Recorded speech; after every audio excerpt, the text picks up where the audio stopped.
ఆ సంగతి చెప్తే మీరేంటి పళ్ళన్నీ చూపించి నవ్వుతున్నారు. మీ సంగతి ఏంటి? ఒక్కొక్కరు నెత్తి మీద 25 ఏళ్ళు, 30 ఏళ్ళు, 40 ఏళ్ళు, 50 ఏళ్ళు, 60 ఏళ్ళు, 70 ఏళ్ళు, 80 ఏళ్ళు, 90 ఏళ్ళు నెత్తి మీద పెట్టుకుని ఊరేగుతా ఇంకా జయం లేకుండా బతకడం ఏంటంటే? ఇదిగో నేను చెప్పేది ఏంటంటే, ఈ మందిరానికి నీవు వస్తే నీ నోట విజయానందం పలుకుతుంది.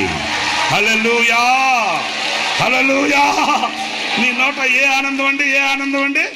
ఆ విజయ ఉత్సవములతో ఊరేగించుచున్న దేవునికి నీ నోట స్తోత్ర గీతం ఉంటుంది, స్తుతిగానం ఉంటుంది, విజయ గీతం ఉంటుంది. నీ గుండెలో విజయ ఆనందం ఉట్టుపడుతుంది. నీ బ్రతుకు సార్థకమవుతుందండి బాబు, సార్థకం. ఆమేన్, హల్లెలూయా.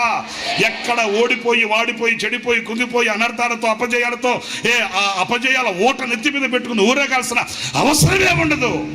నీవు గళమెత్తితే, స్వరమెత్తితే నీ అంతరంగంలో నుంచి విజయానందం, విజయ ఆనందం. హల్లెలూయా. మన ప్రభువైన అయిన యేసుక్రీస్తు మన కొరకై రక్తం చెందించి ఆయన 6 గంటల సేపు 3 మేకుల మధ్య ఎత్తైన శిఖరంపై ఎర్రని రక్తం కార్చి ఆకాశానికి భూమికి మధ్య వేలాడి ఆ పవిత్రమైన పరిశుద్ధమైన రక్తములో మనకు జయాన్ని ఇచ్చాడు. ఏమిచ్చాడు మనకు? నేను లోకాన్ని జయించి ఉన్నాను అన్నాడు. ఆ జయాన్ని ఆయన ఈ ఆలయంలో దాచిపెట్టాడు. హల్లెలూయా. ఇది విజయాలయం, విజయాలయం. ఈ మందిరంలో నీకు జయం కలుగుతుంది, విజయానందం కలుగుతుంది.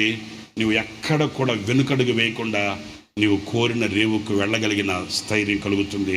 నీ గుండెల్లో ఎప్పుడు స్తుతి సునాదాలతో, స్తుతి ఆరాధనలతో విజయాన్ని గురించి పాడుకుంటూ, స్తుతించుకుంటూ ఆ విజయంలో ఉన్న ఆనందాన్ని నీవు అనుభవించగలుగుతావు. అందుకే నా మందిరములో నేను మిమ్మల్ని, అందరూ చెప్పండి, నా మందిరములో నేను మిమ్మల్ని ఏం చేస్తాడంట? గట్టిగా చెప్పాలి. ఏం చేస్తాడంట? ఏం చేస్తాడంట? ఆనందింప చేస్తాడంట. ఏ ఆనందం? వాక్యానందం, శ్రమలలో ఆనందం, విజయానందం. మరి ఈ ఆశ మీకు కలిగితే దేవుని ఆలయానికి పరుగు పరుగున మీరు పరిగెత్తాలి. హల్లెలూయా. ఎప్పుడు నేను